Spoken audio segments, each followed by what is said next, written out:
तीन तिगाड़ा काम बिगाड़ा। तीन बहुओं के रवैये से सासू माँ बहुत परेशान थी। दरअसल बात ये थी कि तीनों बहुओं में किसी बात को लेकर अनबन हो गई थी। तब से ही तीनों एक दूसरे से मुंह फुलाए रहती थी। ना कोई सीधे मुंह किसी से बात करती, ना किसी का कहना मानती। पड़ोसी भी इस बात को जानते थे और जाने कैसे कैसे बातें भी करते। इसीलिए सासू माँ ने तीनों बहुओं को तुरंत अपने कमरे में बुलाया। मैं कई दिनों से देख रही हूँ, तुम तीनों अलग अलग सारे काम कर रही हो। ये सब नहीं चलेगा, तीनों को मिलकर ही काम करना पड़ेगा। सास की बात सुनकर एकदम से बड़ी बहू बोल उठती है। नहीं मम्मी जी, मैं इन दोनों के साथ कुछ नहीं कर सकती। मैं इस घर की बड़ी बहू हूँ, फिर भी ये मेरा कहना बिल्कुल भी नहीं मानती। अरे जेठानी जी, जानबूझकर मुझे डबल काम करवाती है आप। और छोटी मुझसे टेढ़े मुंह ही बात करती है। इन दोनों के बीच हमेशा सैंडविच बन जाती है मेरी, और मैं हमेशा आलू की तरह बीच में मसली जाती हूँ। मम्मी जी, इन दोनों को लगता है कि मैं छोटी हूँ तो इनके पैरों तले दब जाऊंगी, लेकिन नहीं, मेरा भी उतना ही अधिकार है जितना इन दोनों का है। बड़ी आई दोनों मेरी चुगली करने के लिए, मुझे क्या कम समझ रखा है। तीनों बहू एक दूसरे से बहस करने लगती है और सास दोबारा ये देखकर टेंशन में आ जाती है और सबसे कहती है, चुप हो जाओ, अब से तुम तीनों सारे काम एक साथ करोगी। आंख बंद करके एक दूसरे की बात सुनोगी। तुम तीनों इस बात को गांठ बांध लो, वरना अगली छुट्टियों में तुम्हारा अपना मायके जाना कैंसिल। सास की बातें सुनकर डर के मारे तीनों हामी भर देती हैं। जी मम्मी जी, मैं समझ गई। हाँ मम्मी जी, जैसा आप कहें। आप जो कहेंगी मैं वही करूंगी। तीनों बहू सास की बात को गांठ बांध लेती है और वादा करती है कि अब से सारे काम वो तीनों एक साथ मिलकर ही करेंगी। ये सब देखकर सास खुश हो जाती है और वहां से चली जाती है। नीचे जाकर वो देखती है कि घर में शर्मा जी आए हुए होते हैं।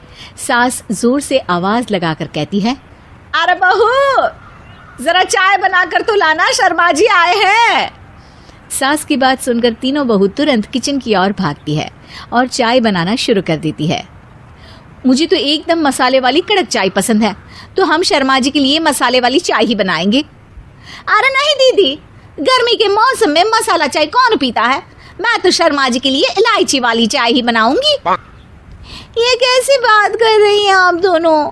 मेरी मम्मी ने सिखाया है कि मेहमान को ज्यादा दूध और शक्कर वाली चाय देनी चाहिए, वरना वो घर वालों को कंजूस समझते हैं। तो मैं तो शर्मा जी को ऐसी ही चाय दूंगी। तीनों बहुएं अपने अपने तरीके से चाय में शक्कर, मसाला, पत्ती सब डाल देती है। उबलने के बाद तीनों मिलकर चाय बाहर लेकर जाती है और शर्मा जी और सासू माँ को देती हैं। चाय पीने के बाद शर्मा जी सासू माँ को देखकर शर्मा जाते हैं और शर्मिंदा महसूस करते हैं कि आखिर उन्होंने चाय पीने के लिए हामी क्यों भरी। सासू माँ भी चाय पीना शुरू करती है और कहती हैं, अरे बहू, ये कैसी चाय बनाई है? चाय है या मीठे दूध की बासुंदी? हाँ, चाय अच्छी नहीं लगी क्या? कोई बात नहीं, हम पराठा बनाकर लाते हैं। चलो चलो अंदर। हाँ चलो। हाँ, आती हूँ मैं भी। नहीं नहीं, मेरा पेट चाय ने ही चौपट कर दिया, वही काफी है। पराठे से पोपट नहीं करवाना, मैं तो चलता हूँ। शर्मा जी चुपचाप पतली गली से निकल जाते हैं। अगले दिन सास बहुओं से कहती है, अरे बहू, जाओ जाके ऊपर के गेस्ट हाउस की सफाई कर दो। कल हमारे यहाँ मेरे दूर के रिश्तेदार आने वाले हैं, तो पूरे कमरे को चमका देना, समझी? तीनों बहू सास की बात को मानकर ऊपर सफाई करने चली जाती हैं और तीनों कमरे की सफाई चालू कर देती है। बड़ी बहू मकड़ी के जाले साफ करती है, तो बीच वाली झाड़ू लगाना और छोटी वाली सर्फ डालकर जमीन धोना शुरू कर देती है। अरे दीदी, जेठानी जी, अभी मैंने पूरी फर्श धोई और आप फिर से धूल नीचे गिरा रही हैं। और मछली जेठानी जी, आप भी ना झाड़ू की धूल यहाँ छटक रही हैं। अरे तीनों को साफ करना है, एक साथ सफाई करते हैं ना। अरे वही तो, हम साथ साथ हैं, घर साफ साफ है, तीनों बहू ऐसे ही काम में उलझ जाती है और 2 घंटे तक एक ही कमरे की सफाई करती रहती है। बहुत देर से अपनी बहुओं को ना देखने के कारण सास ऊपर कमरे में उन्हें देखने जाती है, लेकिन कमरे में घुसती ही वो गीली फर्श पर फिसलने के कारण नीचे गिर जाती है। ओरी मोरी मैया, हड्डी मरोड़ के रख दी। आए मेरी तो कमर ही टूट गई रे। तीनों बहुएं सास को उठाती हैं और बिस्तर पर सुला देती है। अरे मेरे हाथ पैर दर्द कर रहे हैं, दबा दो आराम मिलेगा। हाँ जी माँ जी। अरे जी माँ जी माँ जी। और तीनों बहुएं एक साथ सास के हाथ को दबाना शुरू कर देती है। माँ की तो चीख ही निकल जाती है और नतीजा ये होता है कि सास के बचे हुए शरीर में भी दर्द उठ जाता है। हाय राम, ये क्या कर दिया तुम तीनों ने।